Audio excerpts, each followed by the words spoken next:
Hello দর্শক, আসসালামু আলাইকুম। আজকে আমি হাতে মেখে তরকারি রান্না করব। তাই দেখতে পাচ্ছ প্রথমে তেল, পেঁয়াজ, মাছ, লবণ, হলুদ, মরিচের গুঁড়ো এগুলো দিয়ে ভালোভাবে মাছটা হাতে মেখে নিলাম। তারপরে পরিমাণ মতো পানি দিয়ে দিলাম। এখন আমি চুলাতে বসিয়ে দিলাম। দেখো বলক চলে আসছে। এভাবেই মাছটা খেতে এত মজা লাগতেছে। আমি কষানোর উপরেই মাছ দেখলাম আর কি একটু যে লবণ ঠিক আছে কিনা। প্রচুর মজা লাগে এভাবেই।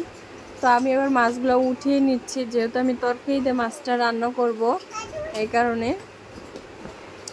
তো এখানে আমি পটল, আলু দিয়ে দিলাম। এই মাছ কষানোর যে ঝোলটা ছিল ওইটাতেই আমি দিয়ে দিলাম। দিয়ে এখন ভালোভাবে তরকারিটা কষিয়ে নিব। দেখতে পাচ্ছ এই পানি দিয়ে আমি কষিয়ে নিচ্ছি। পটলের গায়ে তো কিছু পরিমাণে পানি বের হয়েছে। এই পানিতে আমার আলু পটল সিদ্ধ হয়ে গেছে। আমি আরেকটু কষিয়ে নিব।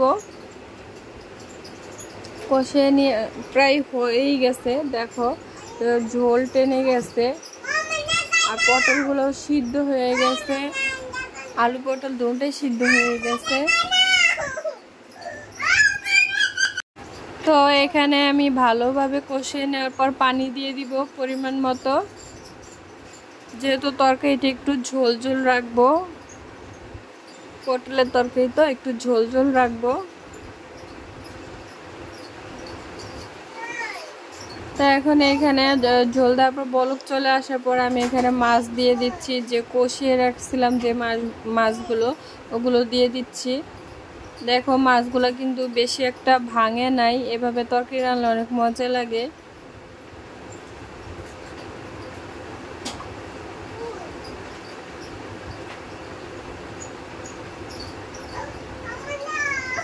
যেহেতু আমার সবকিছু সিদ্ধ হয়ে গেছে, আমি আর বেশিক্ষণ দেখো তরকারিটা প্রায় হয়ে গেছে।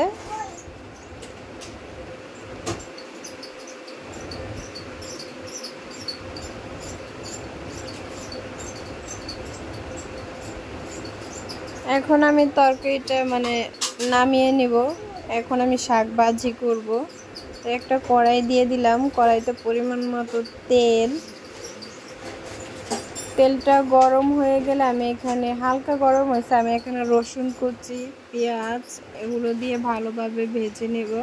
ভালোভাবে পাট শাক ভাজি করবো তো একটু হালকা ভেজে নিব। তারপর আমি পাটের শাকগুলো পরিমাণ মতো লবণ দিব। তারপর পাটের শাকগুলো দিয়ে দিব। তোমরা ভিডিওটি দেখতে পাচ্ছ আমি কিভাবে রান্না করতেছি।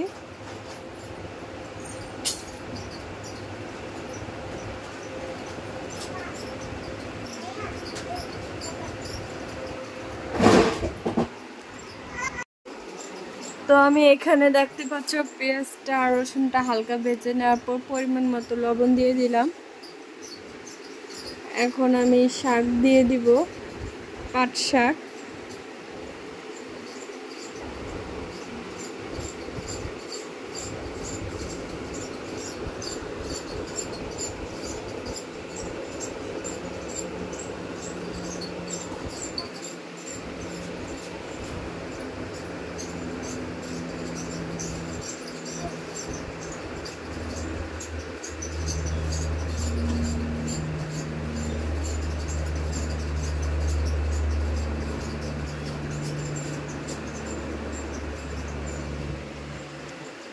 গরম গরম ভাতের সাথে পাটের শাক ভাজি খুবই মজা লাগে। খুবই মজা লাগে গরম ভাতের সাথে। এভাবে তোমরা রান্না করে খেয়ে দেখতে পারো। আশা করছি তোমাদের কাছে ভালো লাগবে।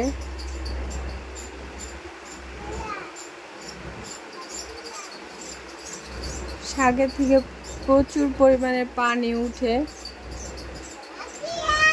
সম্পূর্ণ পানিটা ফালাবো না, শুকিয়ে নিব।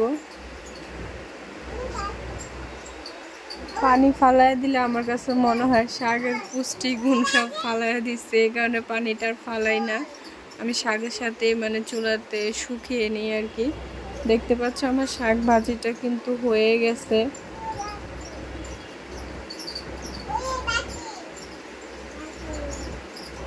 আর আমি এখানে কাঁচামরিচ দিইনি, যেহেতু আমার ছেলেরা খাবে এই কারণে। আর আগে থেকে আমি শুকনো মরিচ ভেজে রেখে দিছি,